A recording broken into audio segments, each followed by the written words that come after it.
Today we're going to be making some seriously good chocolate. Thank you for walking past me and doing that.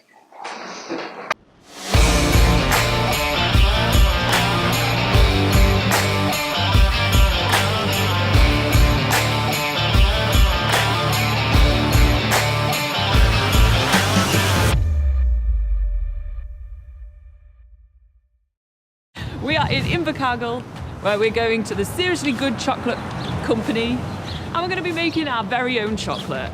But Robin is pretty sick at the moment, so hopefully he's not going to offer to share his chocolate. And I'm going to get to try Laura's chocolate as well. No! I'm sick though. Shut up. Be nice. You've got man flu, there's nothing wrong with you. Wow. Wow. That's right, today I'm having a pretty bad flu again, so we had to cancel surfing once more, but there is a silver lining. We are gonna be making our own chocolate. That's an awesome indoor activity to do in Invercargill. And as soon as we arrive at the Seriously Good Chocolate Company, we meet Jane. Jane, can we start with the basic? Can you tell me what's inside chocolate? Like how do you... Because we are good chocolate eater, but we have no idea what we're eating. Oh. So there is cacao, Yep. there is milk, there is sugar. Yeah, there's emulsifiers, there's cocoa solids, cocoa butter.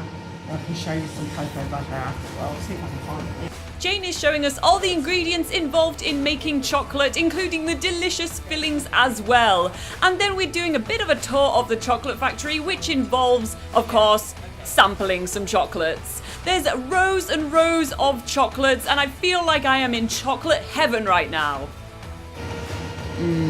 Melt in your mouth. That is so good. That is some seriously good chocolate.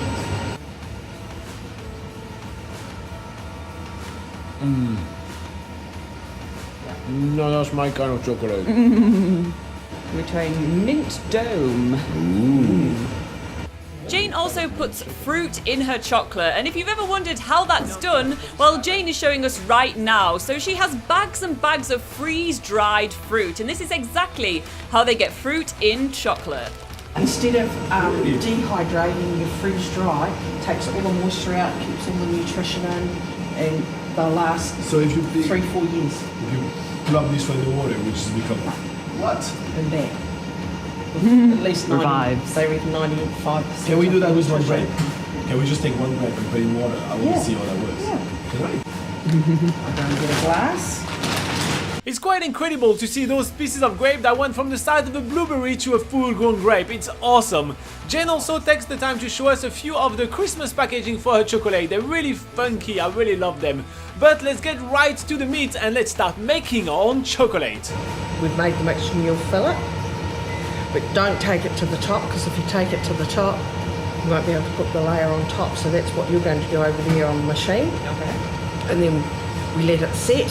You can go away, have a coffee, go and do other things. I don't close till 1:30. Come back and we'll bag them up. And you take them home. Jane has already lined up the molding trays with a thick coating of chocolate, and the next step of the process is to actually create the filling. Laura and I both choose the same filling, which is going to be a strawberry kind of paste. It's going to be tasting really awesome, and we have the hard job of filling up those trays one by one. The next step is to add some chocolate to our chocolate, so we're adding some little pellets of white chocolate into the strawberry ganache just to make this chocolate even more chocolatey. And then we move on to the next station. And now we are moving on to my favourite part of the chocolate making process, which is coating our chocolates with that final layer of milk chocolate. Jane is going first, giving us a demonstration of how to layer our chocolates. So she's making it look super easy as she's using a scraper, but any wrong touch with the scraper and it could just be taking the chocolate right off it. But the lesson is moving on quickly and it is our turn. So Robin is going ahead and putting that tray underneath the amazing chocolate waterfall. And then it's my turn to scrape away any of the excess, which is a little bit tricky to start with. But now we are leaving our chocolates to cool, and while we wait, we go and eat some chocolate in the cafe. Know how much I love hot chocolate, right? So Laura is currently having the most epic hot chocolate ever. And I, because I'm sick, I'm getting some hot water with lemon and ginger in it. That is absolutely unfair. This is the most decadent hot chocolate I've ever had in my life, and I'm making sure to make Robin super jealous. Needless to say that I am green with envy and my little ginger tea is looking really pale compared to the thick, rich chocolate happening in Laura's jar. But our chocolates are already ready to be taken out of the fridge, so we are heading back toward the kitchen. It's with a little bit of brute force that we're getting the chocolate out of the mold, and then we're moving on to the packaging section of the tour. It's a very easy one, we just press on the pedal with our foot and we're getting those chocolate bags fully sealed. It was an awesome thing to try right here in Invercargill. I've never made sweets myself and I've been really proud to have those ones. I'm gonna keep some aside for friends and family so I can give it to them during the holidays. Alright, so we just finished making our own chocolate at the Seriously Good chocolate factory and we got an entire bag worth of chocolate. It's actually heavy. There is a huge amount of calories down there. I'm telling you, it's even hard to carry in my hand, so I can't wait for it to be on my hips.